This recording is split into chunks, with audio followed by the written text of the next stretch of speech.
All right, welcome back. So this is an ALEKS topic that's called identifying the limiting reactant in a drawing of a mixture.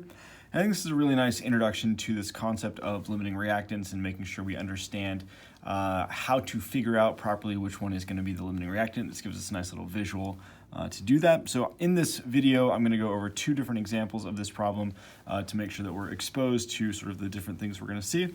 But yeah, let's go ahead and get started. So the things that we need to do first, or the way to orient ourselves to this problem, I would say is just to figure out, sort of count, figure out what's in this picture here, and then count, how many of those we have. So the first thing that I notice is I've got these oxygen, I've got O2, so these two oxygen atoms are bonded together. So then I've got O2 present in this reaction. I also have NH3. So I recognize, this nitrogen and hydrogen, so there's NH3 molecules here.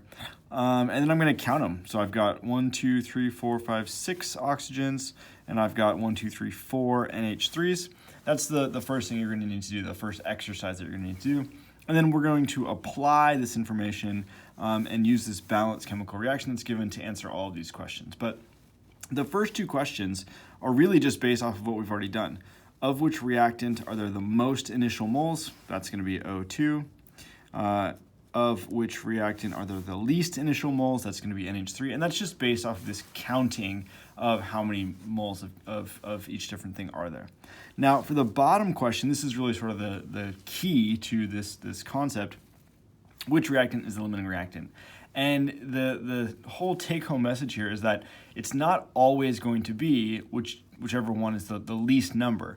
You might think, well, NH3 is the smaller number, it's going to run out first.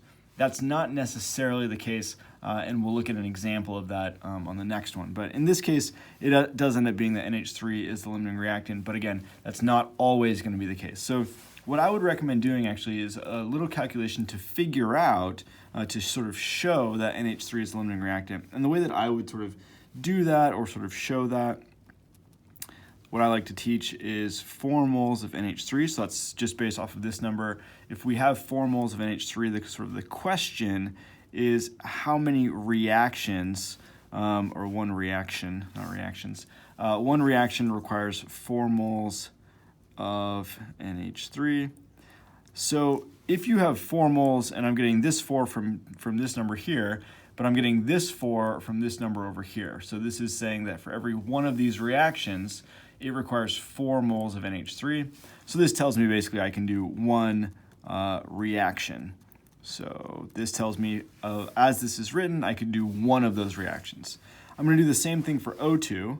So same type of calculation, 6 moles of O2. This is sort of how much we're starting with. So the question that we're answering here is basically for however many moles of O2 or NH3 that you start with, how many reactions can you do? Whichever one is the smaller number is going to be the one that you've run out of first. So 6 moles of O2, every one reaction requires 5 moles of O2. So I'm getting this 5 from this coefficient here. So in my balanced chemical reaction, it says 4 moles of NH3 reacts with 5 moles of O2 to give us these products. So I could do, we'll just write 6 over 5, which is bigger than 1, reactions.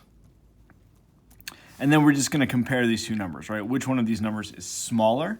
That's going to tell us smaller number, therefore NH3 is the limiting reactant. So in this case, the limiting reactant is going to be the NH3, which does happen to be the one with the smaller number of moles, but that's not always the case. So let's do one more example where it's not the case, and we'll talk a bit more about that. But this is the basic outline of what we should be doing. So here we've got CH4 and sulfur. So I've got 1, 2, 3. So CH4, we have 3 moles of CH4.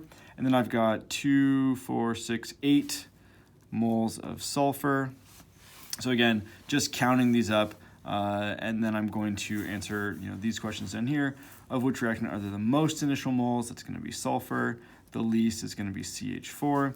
And now for the limiting reactant, again, I'm going to do that similar type of thing that I did on the previous problem. But here I can already see that the CH4, every one reaction only requires 1 mole of CH4. There's a 1 here, right? And it requires 4 moles of sulfur. So in essence, we're going to be using up the sulfur 4 times as fast as we're going to use up the CH4. So we could write that out, and we could say 3 moles of CH4 that I start with times 1 reaction. Each reaction is going to require 1 mole of CH4. So with this amount of CH4, I could do 3 reactions. So if I start with 3 moles of CH4, each reaction requires 1 mole. In total, I could do 3 reactions. We'll do the same thing for sulfur. We start with 8 moles of sulfur times 1 reaction, and every 1 reaction requires 4 moles of sulfur. So that calculation gives us 2 reactions that we can do. Therefore, this is limiting, right? So whichever one runs out first, that's going to tell us what the limiting reactant is. So in this case, sulfur ends up being the limiting reactant. Even though we start with more of it, we're using it up 4 times as fast. One last way that we can sort of think about this or go through this problem would be to say, well, for every time we use 1 of the CH4s, we're going to use up 4 of the sulfurs. So here, just crossing them out, that represents 1 CH4 and then 4 sulfurs getting used up. So let's do it again. 1 CH4 and then 1, 2, 3, 4. Now I've used up all of my sulfur. Sulfur is definitely the limiting reactant. And then the CH4, that would be the excess reactant. So hopefully that makes sense. That's just a visual helper to get us on the path to understanding limiting reactants.